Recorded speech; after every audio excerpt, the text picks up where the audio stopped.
നമസ്തേ. മഹാഭാരതത്തിലെ ഗാന്ധാരി എന്ന കഥാപാത്രത്തെക്കുറിച്ച് എല്ലാവർക്കും അറിയാം. ഗാന്ധാരിയെക്കുറിച്ച് നമുക്ക് ചെറിയൊരു കഥ കേട്ടാലോ? കൗരവരെ പോലെ തന്നെ ഗാന്ധാരമെന്ന രാജ്യത്തെ മഹാരാജാവായിരുന്നു സുബലൻ. അദ്ദേഹത്തിന് 100 പുത്രന്മാരും ഒരു പുത്രിയുമായും ഉണ്ടായിരുന്നത്. ഇന്നത്തെ അഫ്ഗാനിസ്ഥാനിലെ കാണ്ഡഹാർ ആണ് പഴയ ഗാന്ധാരം. ഗാന്ധാരിയായിരുന്നു സുല മഹാരാജാവിൻ്റെ ഏകപുത്രി. 100 പുത്രന്മാരിൽ ഏറ്റവും ഇളയവനായിരുന്നു ശകുനി. ബുദ്ധിശാലിയായിരുന്നു ശകുനി. കറകളഞ്ഞ ശിവഭക്തനായിരുന്നു. ജന്മന ദുർബലനായിരുന്നു. ശകുനിയോടായിരുന്നു മഹാരാജാവിന് ഏറ്റവും സ്നേഹവാത്സ്യങ്ങൾ. ഗാന്ധാരിയാകട്ടെ ഇരുട്ടിനെ വല്ലാതെ ഭയപ്പെട്ടിരുന്നു. രാത്രിയിൽ എപ്പോഴെങ്കിലും ഉറക്കമുണർന്നാൽ ദീപമണഞ്ഞിരിക്കുന്നതായി കണ്ടാൽ അവൾ അലറിക്കരയുമായിരുന്നു. രാത്രികാലങ്ങളിൽ മിന്നാമിനുങ്ങുകളെ മുറിയിൽ പതിച്ചു വയ്ക്കുക ശകുനിയുടെ പതിവായിരുന്നു. പക്ഷേ ഈ ആഹ്ലാദ നാളുകൾ ശകുനിയുടെ ജീവിതത്തിൽ അധികകാലമുണ്ടായില്ല. ഗാന്ധാരിയുടെ ചൊവ്വാദോഷം അതാണ് കാരണം. ഗാന്ധാരി ചൊവ്വാദോഷമുള്ള പെൺകിടാവായിരുന്നു. അതിനാൽ ഭർതൃമരണം ഒഴിവാക്കാൻ അക്കാലം ചൊവ്വാദോഷമുള്ള പെൺകിടാങ്ങൾക്ക് കുംഭവിവാഹം നടത്തുന്ന സമ്പ്രദായം നിലനിന്നിരുന്നു. ആദ്യ വിവാഹം വാഴയോ ആൽമരമോ എന്തെങ്കിലും ബലിമൃഗമായോ നടത്തുന്നതാണ് കുംഭവിവാഹം. ഗാന്ധാരിയുടെ ആദ്യ വിവാഹം ഒരു ആടുമായിട്ടായിരുന്നു നടത്തിയിരുന്നത്.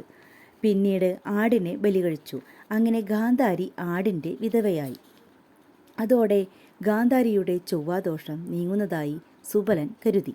അങ്ങനെയിരിക്കെ ഭീഷ്മർ വൻ പടയുമായെത്തി ധൃതരാഷ്ട്രർക്കു വേണ്ടി ഗാന്ധാരിയെ വിവാഹാലോചന നടത്തി. അന്ധനായ ധൃതരാഷ്ട്രർക്ക് മകളെ കൊടുക്കുന്നത് സുബലനും പുത്രന്മാർക്കും ഇഷ്ടമായിരുന്നില്ല. ഭീഷ്മർ തൻ്റെ കരബലത്താൽ സുബലനെ ഭയപ്പെടുത്തി. ധൃതരാഷ്ട്രരുമായി ഗാന്ധാരിയുടെ വിവാഹം നടത്തി. ഗാന്ധാരിയുടെ ജാതകദോഷമോ അതിനു പരിഹാരമായി ആടുമായി നടത്തിയ വിവാഹമോ ഒന്നും അറിയുമായിരുന്നില്ല. പിന്നീട് തൻ്റെ ധർമ്മപത്നി ആടിൻ്റെ വിധവയാണെന്നറിഞ്ഞപ്പോൾ സ്വതേ അന്ധനായ ധൃതരാഷ്ട്രർ കോപിതനായി. ഈ വിവാഹകഥ മറച്ചുപിടിച്ച ബോധപൂർവം സുബലനും ആൺമക്കൾക്കും കുരുവംശത്തെ ജനമധ്യത്തിൽ അവഹേളന പാത്രമാക്കി എന്ന് തെറ്റിദ്ധരിച്ച ധൃതരാഷ്ട്രർക്ക് തൻ്റെ ശുശ്വരനെയും 100 സ്യാലന്മാരെയും തുറങ്കലടിച്ചു. ഗാന്ധാരിയുടെ അജവിവാഹകഥ തന്നോട് പറയാതിരുന്ന സുബലനെയും മക്കളെയും ഒരു പാഠം പഠിപ്പിക്കാൻ ഒരാൾക്കുള്ള ഭക്ഷണം മാത്രമേ 101 പേർക്കും കൂടി നൽകാവൂ എന്ന് ഭീഷ്മരും ഉത്തരവിട്ടു. അവരെ നരകയാതന അനുഭവിച്ച് കൊല്ലുക എന്നതായിരുന്നു ഭീഷ്മരുടെ ഉദ്ദേശം. ഒരാളുടെ ഭക്ഷണം കൊണ്ട് 101 പേർ എങ്ങനെ ജീവൻ നിലനിർത്തും?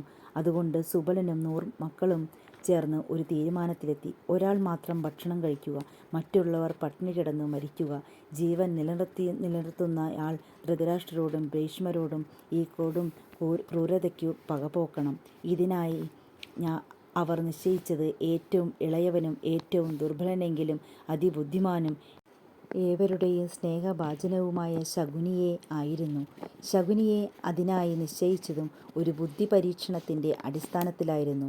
അസ്ഥി കൊണ്ടുണ്ടാക്കിയ ഒരു സൂചിയുടെ കുഴിയിലൂടെ നൂൽ കടത്തുക എന്നതായിരുന്നു സുബലൻ നടത്തിയ ബുദ്ധിപരീക്ഷ. ശകുനി ഒഴികെ മറ്റാർക്കും ഈ പരീക്ഷണത്തിൽ വിജയിക്കാനായില്ല. ശകുനി ഒരു അരിമണി നൂൽ കെട്ടി അതൊരു ഉറുമ്പിന് തിന്നാൻ കൊടുത്ത് ആ ഉറുമ്പിനെ സൂചിയിലൂടെ കടത്തി നൂൽ കോർത്തു. അതോടെ തന്ത്രപരമായി ശകുനി തങ്ങൾ ആഗ്രഹിക്കുന്ന പ്രതികാരം സാക്ഷാത്കരിക്കുമെന്ന് സുബലനും ബോധമായി. അങ്ങനെ എല്ലാവരുടെയും ഭക്ഷണം ശകുനി മാത്രം കഴിച്ചു പോന്നു. മറ്റുള്ളവർ പട്ടിണി കിടന്നു പകപോക്കാനുള്ള തങ്ങളുടെ ലക്ഷ്യത്തെ എന്നെന്നും ഓർമ്മപ്പെടുത്താനായി പിതാവ് ഒരിക്കൽ ശകുനിയുടെ കാൽ പിടിച്ച് തിരിക്കുകയുണ്ടായി. അങ്ങനെ എന്നേക്കുമായി ശകുനി മുടന്തനുമായി.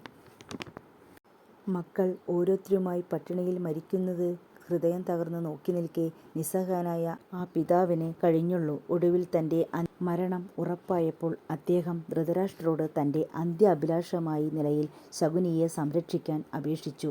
പകരമായി ധൃതരാഷ്ട്രരുടെ 100 പുത്രന്മാരെ ശകുനി പരിപാലിക്കുകയും സംരക്ഷിക്കുകയും ചെയ്യുമെന്ന് വാക്കുകൊടുത്തു. ഗാന്ധാരിയുടെ പ്രേരണയും ഇതിലുണ്ടായി. ദയ തോന്നി ധൃതരാഷ്ട്രർ ശകുനിയെ കാരാഗൃഹത്തിൽ നിന്ന് മോചിതനാക്കി. പക്ഷേ ശകുനിയുടെ മനസ്സിൽ എല്ലായ്പ്പോഴും ജ്വലിച്ചുകൊണ്ടിരുന്ന കുരുവംശത്തിൻ്റെ നാശം കാണാനുള്ള പ്രതികാരം ഉണ്ടായിരുന്നു. ഇതിൽ നിന്നുള്ള തുടക്കമാണ് മഹാഭാരത യുദ്ധം. ഇതിൽ ഗാന്ധാരിയും ശകുനിയും നല്ലൊരു കഥാപാത്രമായിരുന്നു. ഗാന്ധാരിയെക്കുറിച്ചുള്ള ഈ ഒരു ചെറിയ അറിവ് എല്ലാവർക്കും ഇഷ്ടപ്പെട്ടു എന്ന് വിചാരിക്കുന്നു. നമസ്തേ.